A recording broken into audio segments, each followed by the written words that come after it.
क्या था कुछ श्रवण कर रहे थे, सुन रहे थे। कृष्ण कन्हैया लाल भगवान नारायण अपने चतुर्भुज को छोड़ करके कंस के कारागृह में वसु और देवकी के समक्ष अपने बाल लीला रूप में, बाल स्वरूप में प्रभु ने अवतार ग्रहण किया। अवतार ग्रहण करने से पहले पूर्व ही भगवान नारायण ने वसुदेव और देवकी से विनय किया था, उनसे कहा था कि रात्रि ही रात्रि में किसी तरह हमको गोकुल में पहुंचा देना। वहां पे नंद और यशोदा को भी मैंने बाल लीला का सुख प्राप्त कराने के लिए उनको आशीर्वाद दिया है, इसलिए जिससे उनका मनोरथ भी सफल हो जाए। आप हमें रात्रि ही रात्रि में गोकुल पहुंचा देना और वहां पर यशोदा के यहाँ जो कन्या नवजात शिशु अभी अभी जन्मी है उसको लेकर के पुनः वसुदेव ने जैसा भगवान जन्म लेने से बाद रूप में होने से पहले ही पूर्व ही वसुदेव और देवकी से निवेदन किया था, उनको आदेश दिया था, ठीक उसी प्रकार वसुदेव ने जैसे ही भगवान अपने बाल स्वरूप में प्रकट हुए उस कंस के कारागृह में, जिस पर कंस देवकी की 8वीं संतान जान करके समझ करके अपने काल से बचने के लिए उसने बड़ा ही जबरदस्त पहरा लगा रखा था। बिना कंस के आदेश से जिस कारागृह के काल कोठरी में वसुदेव और देवकी को बंदी बना करके रखा है, उसमें बिना कंस के आदेश से हवा तक भी नहीं पास कर सकती थी, नहीं जा सकती थी। ऐसे कारागृह में, ऐसे कठोर इंतजाम में भी कंस के सारे इंतजाम धरे रह गए। भगवान जैसे ही बाल स्वरूप में आए, योग माया योगिनी ने अपना काम किया। जो पहरेदार, जो सिपाही जहां था, जो बैठा था वह बैठा रह गया, जो खड़ा था वह खड़ा के खड़ा ही रह गया।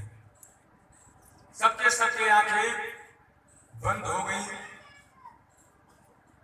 और तुरंत ही भगवान नारायण के द्वारा बतलाई गई उनकी इच्छा को पूर्ण करने के लिए वसुदेव ने कृष्ण कन्हैया लाल के उस बाल स्वरूप को लेकर के नंद यशोदा के यहाँ पहुंचाने के लिए बालक को लिए और चल पड़े। मथुरा के और मथुरा से जब चले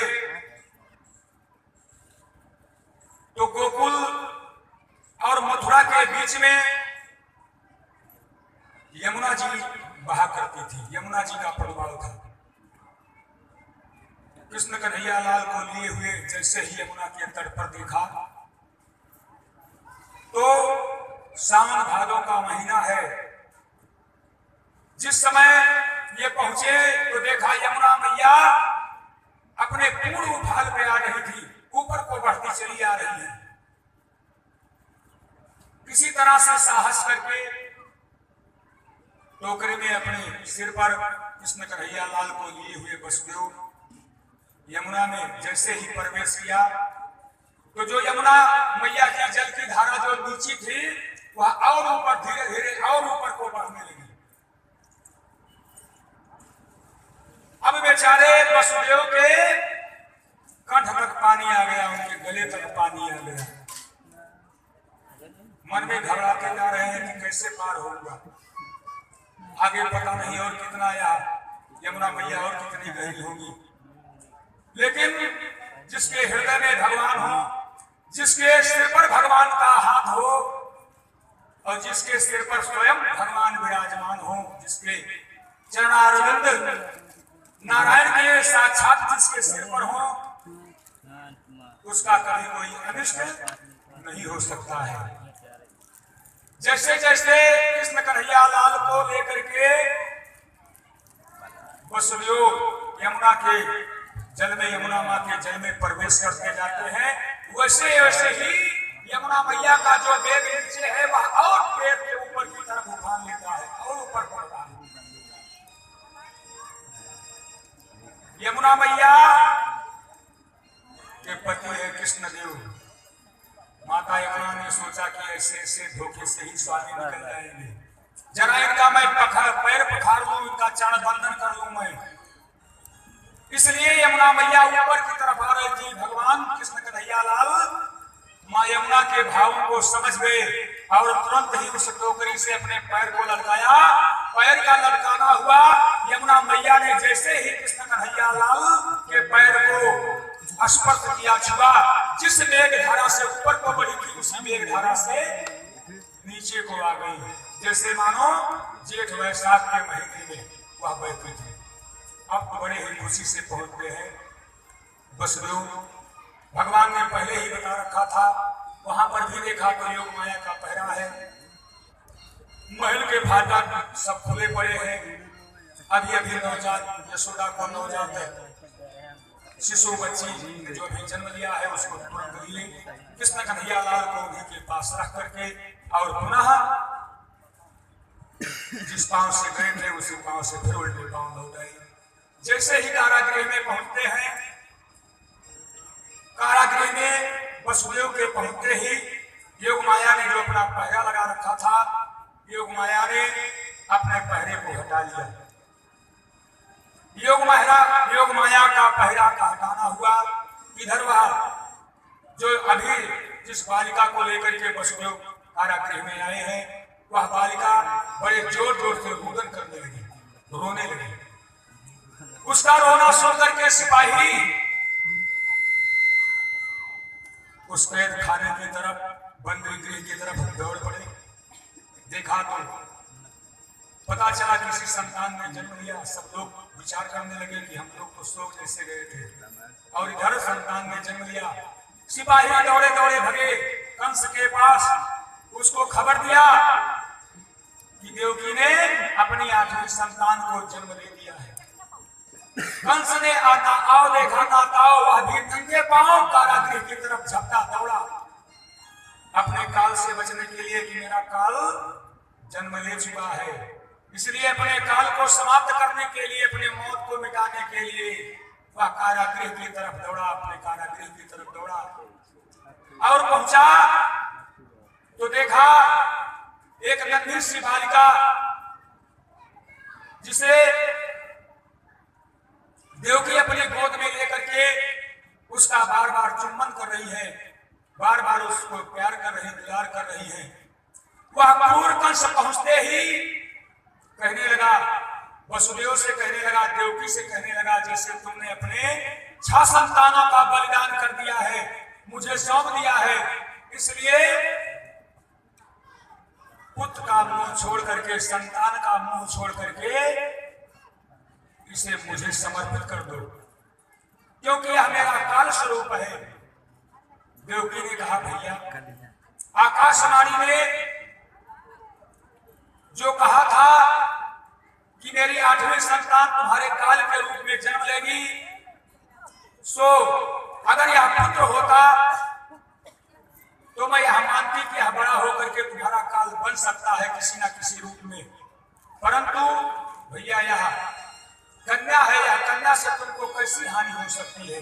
या तो बेचारी अबला है, आज नहीं तो कल यह दूसरों के घर चली जाएगी और सदा तुमको आशीर्वाद ही देगी, जहां भी रहेगी तुम्हारी भलाई के लिए केवल यह कामना ही करेगी। तुम इसके मामा हो या तुम्हारी भांजी है, इसलिए कृपा करके इसे मत मारो। बार बार याचना करती है मैया देवकी, कंस से, अपने भाई कंस से निवेदन करती है, लेकिन कोई देव हृदय वाला हो, कोई द्रवित होने वाला हो तो बात उसके समझ में आती। क्रूर कंस ने कहा कि मैं मानता हूं यह अबला है, यह कन्या है, मेरे बल पराक्रम के आगे तो देवता थर थर कांपते हैं। देवताओं में भी इतना साहस नहीं है कि मेरे पराक्रम को सहन कर सके। परंतु मेरे मन में जो खटका है, मैंने माना इसे हरि कन्या से, मैंने माना इसे कन्या से, हो सकती नहीं हार।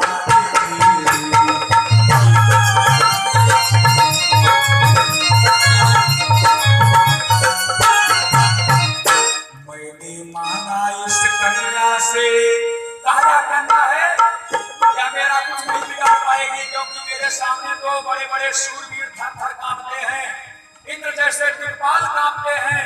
किसी देव में भी इतना साहस नहीं रहा कि वह मेरे बल पराक्रम के आगे टिक सके। तो मैं तो यह मानता हूं यह मेरा कुछ नहीं कर पाएगी, लेकिन मुझे एक खटका है, संशय है। संशय कैसा?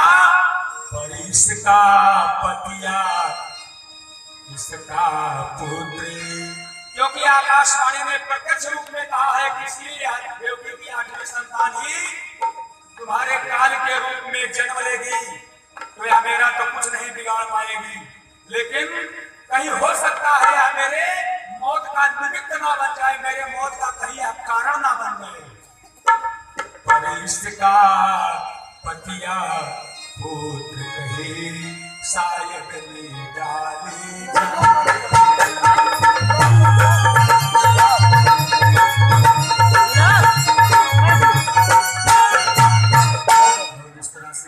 जैसे तुमने अन्य अपने संतानों के 6 संतानों का जैसा बलिदान किया है, वैसा आज इस संतान का भी बलिदान करो। इसके बाद तुम्हारे जो संतानें होंगी उससे मुझसे कुछ कोई लेना देना नहीं होगा। लेकिन पुत्र या पुत्री का स्नेह माता पिता के लिए यह उन्हीं से ही पूछो। माता देवकी उस कन्या को अपने गोदी में लेकर के बार बार उसका मुख देखती है। वह जानती है कि अभी क्रूर कंस पापी जैसे हमारे अन्य 6 संतानों को पटक कर मार दिया, वैसे भी इसका भी काम तमाम कर देगा। बेचारी विवश है, आंखों से अश्रु धाराएं बह रही है। वह क्रूर कंस पापी जैसे कि उसे इन अश्रु धाराओं का कोई प्रभाव ही ना हो, कोई असर ही ना हो, और वह झपट करके स्वयं उस कन्या को देवकी की गोद से छीन लिया, और छीन करके जैसे देवकी के अन्य संतानों को 6 संतानों को पत्थर पर पटक करके उसने मार दिया था, उसी प्रकार से इस कन्या को जैसे ही उसने हाथ में उसके पैर को, कन्या के पैर को पकड़ा और जैसे ही पटक के मारना चाहा, वैसे ही वह कन्या तुरंत उसके हाथ से छूट गई और छूट करके आकाश में पहुंची। आकाश में पहुंच करके वह कन्या कहने लगी, चिल्ला करे कहा अरे चंचला ने, चिल्ला कर कहा अरे चंचला ने, रे अभिमानी रे बतिया।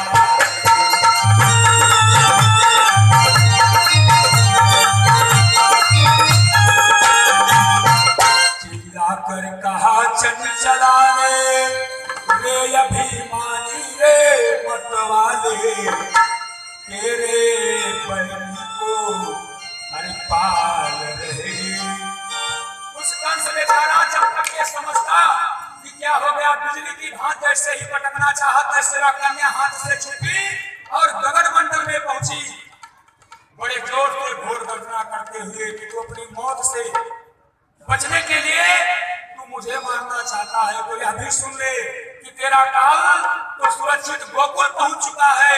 उसे गोकुल के यादव वंशी पाल रहे हैं, तो उसका कुछ नहीं बिगाड़ पाएगा, बल्कि एक दिन उसके हाथों से ही तू मारा जाएगा। तेरे काल का अरे मरे मूर्ख, तेरे काल का अरे मूर्ख, गोकुल के जन्म हो चुका।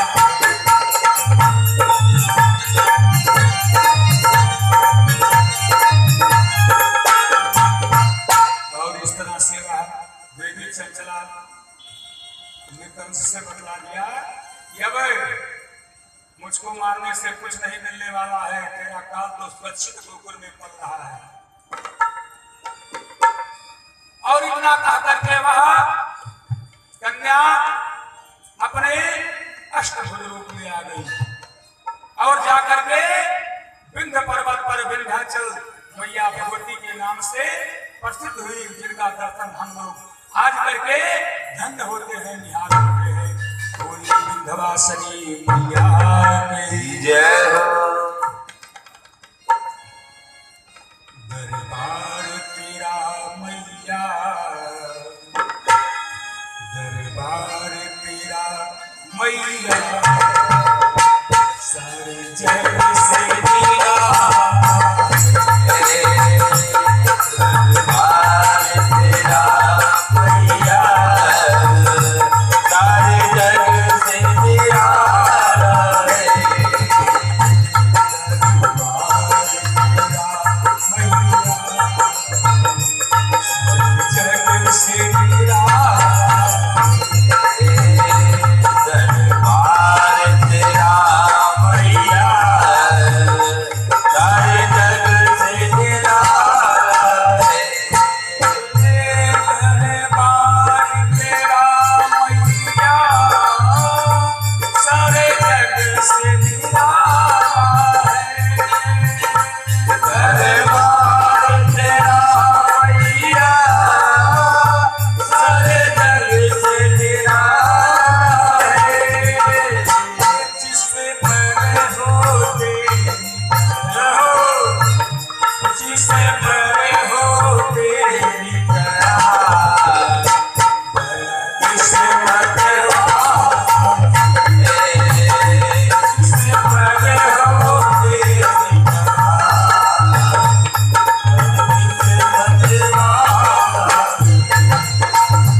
किसी को कहे अपना, सब तोड़ के रख देंगे जब टूट गए सपना। सब तोड़ के रख देंगे जब टूट गए सपना। छल गम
विंध्यवासिनी मैया के श्रीमद् भागवत महापुराण की जय हो।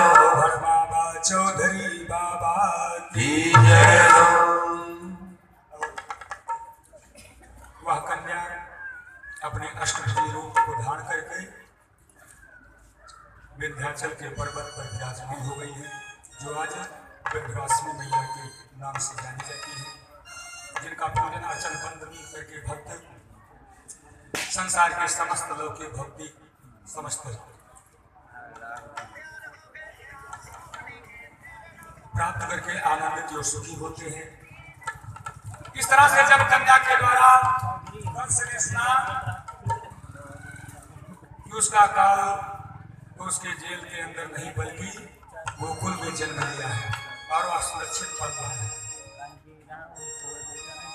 उसने तुरंत ही देवकी वसुदेव के सामने हाथ जोड़ करके वह कंस क्रूर कहने लगा कि हे देवी, आप मुझको क्षमा करना, क्योंकि मैंने तुम्हारे 6 संतानों को निर्दयता पूर्वक पटक कर मार दिया है। मैं जानता हूं संतान का दुख कैसा होता है, मैं भली भांति जानता हूं, परंतु यह छल मेरे साथ देवताओं ने किया था,